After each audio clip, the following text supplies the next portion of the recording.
Morning everyone. 5:38 पे आज हुई मेरी सुबह। जितना जोश मेरी गुड मॉर्निंग में है ना, उतना मेरी बॉडी में बिल्कुल भी जान नहीं थी। पता नहीं यार, डॉक्टर के पास गई तो थी अपने इलाज के लिए। और वैसे डॉक्टर के ना कोई दिक्कत नहीं है, क्या बता विटामिन डी की कमी इतना थी मेरे अंदर कि पहले बैक पेन हुआ और अभी फुल बॉडी पेन स्टार्ट हो गया। वो तो अच्छा हुआ कि मैंने ट्रीटमेंट अभी करवा लिया, नहीं ये बैक पेन ना मेरे को लास्ट 1 मंथ से था। कोई बात नहीं, उसके बाद अपना थोड़ा सा प्राणायाम वगैरह करके पानी गर्म करके 6 o'clock तक मैं आ गई हूँ अपनी स्टडी करने के लिए। मेरी जो रात को नींद स्टार्ट हुई थी ना, मैं रात को सोई थी 12 बजे के आसपास, क्योंकि मैं 10 o'clock तक तो स्टडी कर रही थी। फिर मैंने वीडियो एडिट किया था तो 12 o'clock हो गए थे, इसलिए मैं थोड़ा सा लेट उठी हूँ आज। और अभी अब बनाएंगे अपनी टू डू लिस्ट। तो आज है डेट 28 जनवरी 2024। आज मैंने अपनी टू डू लिस्ट बना ली है और मैंने ये स्टार्ट करी है इस तरह की ड्राइंग बुक में। एक्चुअली मैं ना शॉप पे गई थी, मेरे को एक रफ़ नोटबुक चाहिए थी, तो मैंने उनको बोला कि जो आपकी शॉप पे चीप से चीप सस्ती से सस्ती बुक है ना, ऐसी इस तरह की प्लेन पेज वाली, वो मुझे दे दीजिए। तो उनके पास ना थी नहीं, काफ़ी महंगी महंगी, और इस तरह की ना स्पायरल वाली भी थी। लेकिन इनका मैं रफ़ नोटबुक में करूँगी क्या, क्योंकि रफ़ नोटबुक ऐसी होती है कि जो भर जाती है, फिल हो जाती है और फिर हम उसको कर देते हैं ना, निकाल देते हैं, हम उसका कोई यूज़ करते नहीं हैं। तो मुझे इस तरह की चाहिए थी। वैसे उनके पास ना लाइनिंग वाली तो थी, लेकिन इस तरह की ना प्लेन वाली नहीं थी। तो फिर मैंने ड्राइंग बुक देखी वहाँ पे, तो वो बोले कि हाँ ये ठीक रेट में है। तो 80 रुपीज़ के अराउंड मुझे ये मिल गई थी। तो मुझे ठीक लगा कि इसमें ना पेज भी काफ़ी सारे हैं।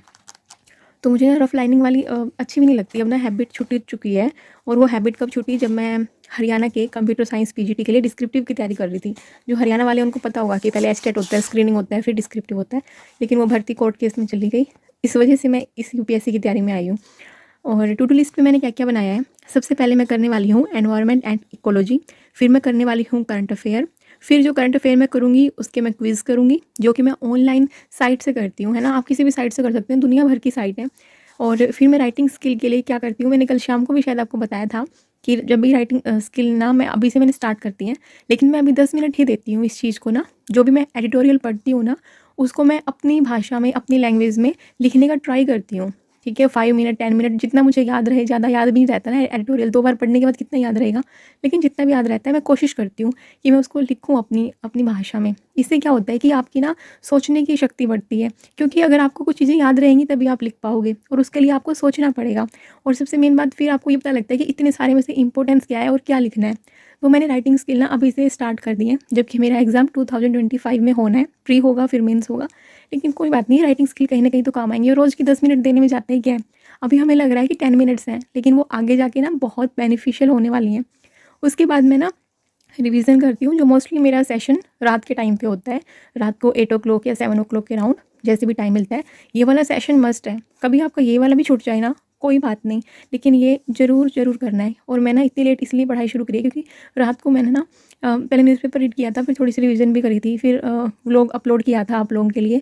तो मुझे ना 12 o'clock के अराउंड हो गए थे सोते सोते, इसलिए आज मैंने अपनी 6 आवर की नींद ना पूरी कर ली है। और मैं अभी उठी हूँ 6 आवर की नींद पूरी करके, और अभी चलो अपनी पढ़ाई स्टार्ट करते हैं बिल्कुल अच्छे से।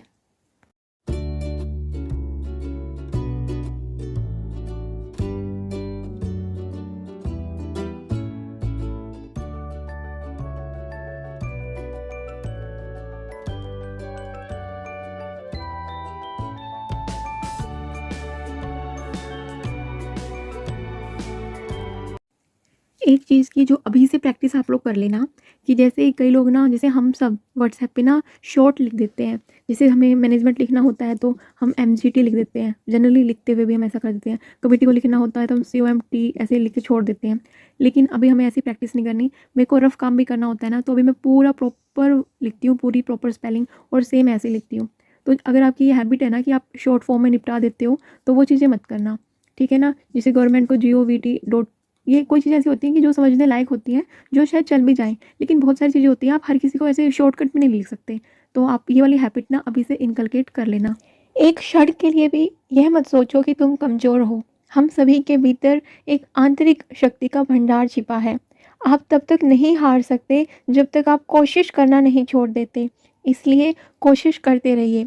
मैं सही बताऊँ तो मेरी सच में बिल्कुल भी हिम्मत नहीं थी सुबह, लेकिन फिर भी मुझे ये लगा कि मेरा आज का दिन भी वेस्ट हो जाएगा कल की तरह। कल मैंने अपनी पूरी कोशिश की, लेकिन मैं नहीं कर पाई थी इतना जितना करना चाहिए था। और आज भी जब नए दिन की शुरुआत हुई है, और हम इतना कोशिश तो कर सकते हैं ना, जितना हमारे अंदर हिम्मत है। तो हम ऐसे नहीं हार सकते। जब तक हिम्मत है हम कोशिश करते रहेंगे।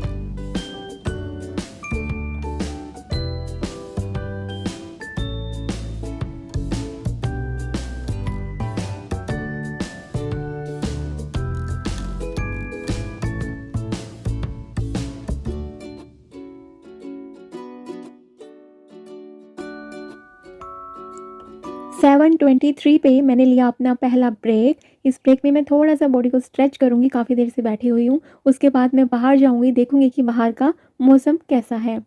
मैं वो खेल नहीं खेल सकती जिसमें जीतना फ़िक्स हो। मैं वो खेल नहीं खेल सकती जिसमें जीतना फ़िक्स हो, क्योंकि जीतने का मज़ा तब है जब हारने का रिस्क हो। और यूपीएससी में तो हारने का रिस्क ही रिस्क है। आप सबको भी पता है कि सक्सेस रेट कितना है यूपीएससी में। लाखों लोग एग्ज़ाम देते हैं और फिर पास कितने होते हैं और कितनों की फिर जॉब लगती है।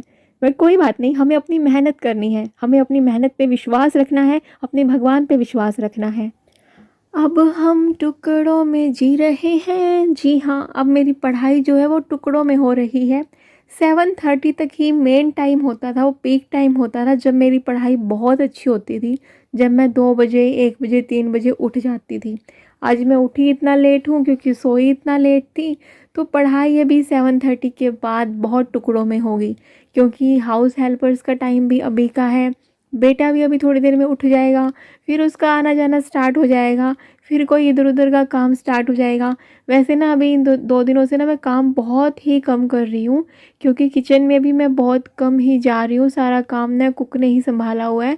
पहले तो ऐसा रहता था कि मैं थोड़ा बहुत खाना खुद भी बनाती थी अपनी फैमिली के लिए, कि गरमा-गरम उनको पराठे खिलाने हैं, चपाती खिलानी है, गरमा-गरम राइस खिलाने हैं, या फिर कुछ और बना देना है, कभी कोई चाट वग़ैरह।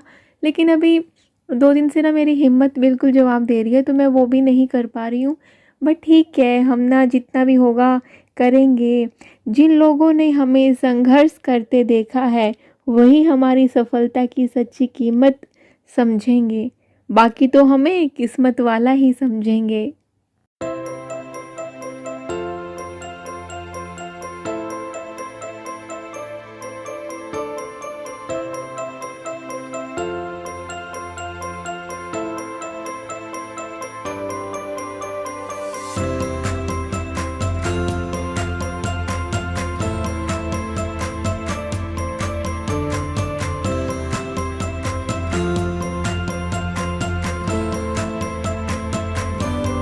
आज ना बेटे का गुस्सा सुबह-सुबह 7वें आसमान पे था। एक्चुअली हुआ ये कि उसने मेरी वो वाली डायरी ले ली जो हस्बैंड मेरे लिए बर्थडे गिफ्ट लेके आए थे, क्योंकि मुझे डायरी में कुछ लिखना होता है। और ऐसे ना उसको ये है कि हर कोई कुछ भी आता है ना, कुछ भी डायरी, जो मैंने आप लोगों को ये ड्राइंग वाली शीट्स दिखाई थी जिसमें मैं रफ काम के लिए लेके आई थी, वो एक और लेके आया साथ में। मतलब जो भी हम डायरी लेते हैं, पेन लेते हैं, वो हमें डबल-डबल लेने होते हैं। जो हमें चाहिए वो उसको भी चाहिए। और मैं उसको बोल रही थी कि बेटे ये वाली प्लीज़ मुझे दे दो, मैं आपके लिए नई वाली लेके आऊँगी। जबकि उसके पास ना 4-5 हैं ऐसी डायरी, छोटे वाली, बड़े वाली सारी। लेकिन वो बार-बार जानबूझ के ना मुझे डिस्टर्ब करने आ रहा था यहाँ पे, कि अभी मैं मम्मा को बताता हूँ कि मम्मा मुझे अपनी डायरी नहीं दे रही है। और लास्ट में मैंने उससे ये बोल के पीछा छुड़वाया कि लो भाई ये तुम ही ले लो। और 9 ओ क्लॉक पे ना मैंने अपना ब्रेक ले लिया है यहाँ पे सुबह की पढ़ाई से बिल्कुल।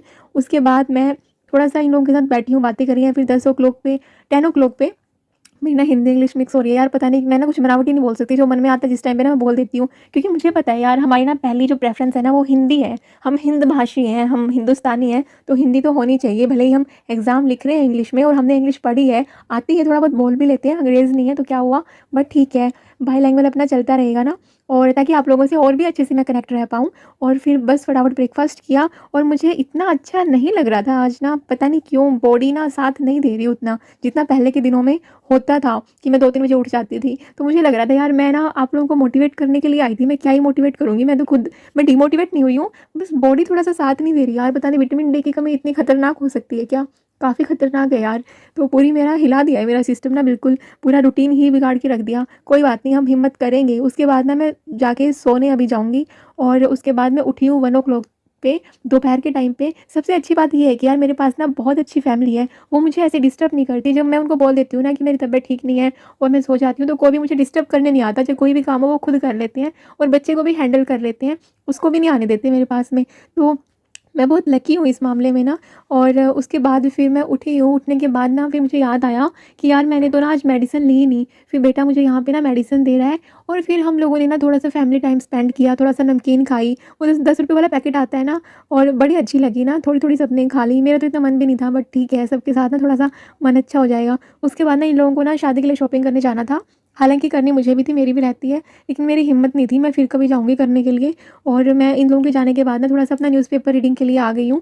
अभी मैं न्यूज़पेपर रीडिंग करूँगी। मेरा ना न्यूज़पेपर रीडिंग करने का ना 4 स्टेप रहता है। सबसे पहला होता है, कोई भी न्यूज़ आती है ना, मैं उसको ना थोड़ी फटाफट से 10 मिनट देके रीड कर लेती हूँ। मैक्सिमम 15 मिनट, नहीं तो 10 मिनट में हो जाता है। अभी हैबिट हो गई है कि कौन-सी न्यूज़ इम्पोर्टेंट है, कौन-सी नहीं है। मेन हेडिंग ही पढ़ती हूँ सिर्फ़, उसको थोड़ा-सा पेन से मार्क कर लेती हूँ। बाद में फिर मैं डिटेल में जो उनसे इम्पोर्टेंट न्यूज़ थी जिनको मार्क किया था, उनको डिटेल में करती हूँ। उसके बाद मैं कोई उनके नोट्स बनाने हैं, कहीं पे उनको लिखना है, वो मेरे आगे काम आ सकती हैं, मेंस की राइटिंग में काम आ सकती हैं, तो मैं उनको ना चिपका भी देती हूँ, कटिंग करके ना उनको स्टिक कर लेती हूँ। और उसके बाद फिर मैं करती हूँ क्विज़, ठीक है ना? तो इस तरह का स्टेप रहता है मेरा न्यूज़पेपर के लिए। पढ़ाई के साथ-साथ जो हम एग्ज़ाम टाइम में ना एक बहुत बड़ी मिस्टेक कर देते हैं कि हम क्वेश्चन को पढ़े बिना आंसर, अच्छे से पढ़े बिना आंसर कराते हैं और बाद में हमें इतना रिग्रेट फ़ील होता है ना कि ये मुझे आता था, लेकिन मैंने उसको अच्छे से रीड नहीं किया, इसलिए मैं इसका आंसर अच्छे से नहीं दे पाया। जैसे कि कुछ स्टेटमेंट दी होती है, यूपीएससी में मोस्टली स्टेटमेंट बेस्ड क्वेश्चन आते हैं, तो वो हम ये सोचते हैं कि उसने पूछा हुआ है हमेशा कि व्हिच स्टेटमेंट आर करेक्ट, लेकिन कई बार वो ये भी पूछ सकता है कि व्हिच स्टेटमेंट्स आर इनकरेक्ट, लेकिन हम वो ना करेक्ट इनकरेक्ट देख नहीं पाते और हम गलत ऑप्शन सिलेक्ट करके आ जाते हैं। तो आगे से ना एक चीज़ अपने मॉक टेस्ट से स्टार्ट कर देना। रियल पेपर में ये चीज़ ट्राई करने से पहले मॉक टेस्ट में ज़रूर इनकलकेट कर लेना अपनी हैबिट में कि 2 टाइम रीड करना ही है। कोई भी क्वेश्चन हो, देखते ही जल्दबाजी नहीं करनी कि अच्छा ये टॉपिक तो मैंने रीड किया हुआ था, इसका तो मुझे आंसर आता ही मिलेगा और फटाफट आंसर देने लग गए।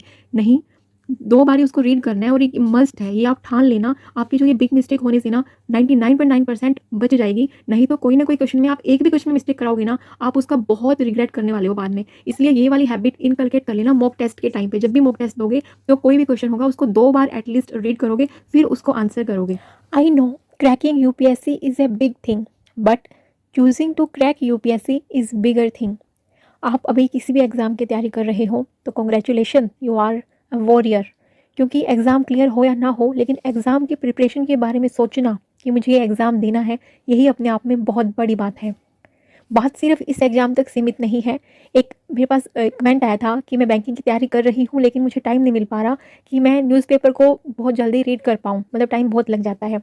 देखिए, किसी भी एग्ज़ाम को करने से पहले, स्टार्ट करने से पहले पीवाईक्यूज़ देखिए कि उसमें किस तरह की न्यूज़ के बारे में पूछा गया था, किस तरह का करंट अफेयर था, कितने सालों तक का था।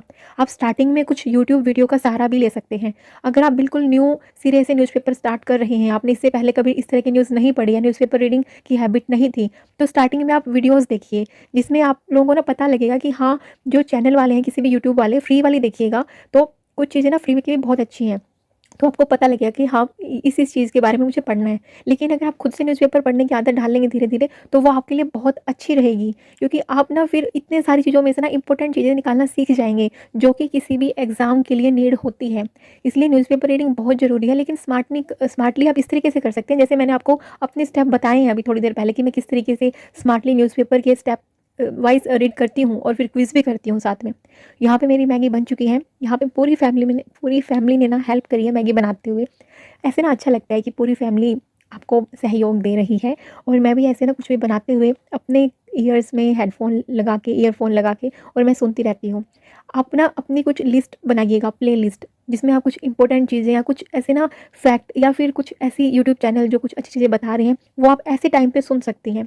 तो इससे ना आपका टाइम काफ़ी सेव हो जाएगा और ये वाला कुकिंग वाला टाइम भी ना यूटिलाइज़ हो जाएगा आपका।